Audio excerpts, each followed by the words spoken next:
Impulse I've seen in Denver. Traditional is all over. Like, traditional is Yes. insane.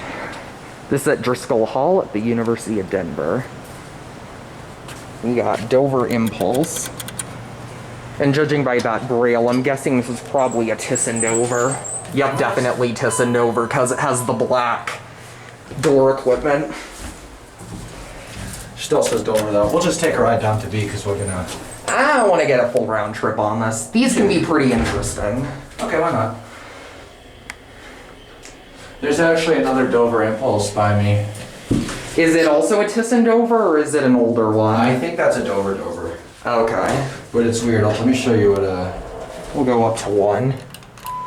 It's got a really weird indicator. We get out one. We can get out on 1, you said? Yeah.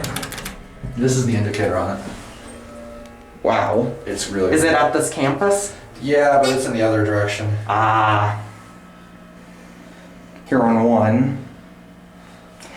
Do you know exactly when this one was installed? No, but I can check the records and let you know. Okay, it would have had to have been in between 99 and 03, probably. That makes sense. And there it goes. That's it.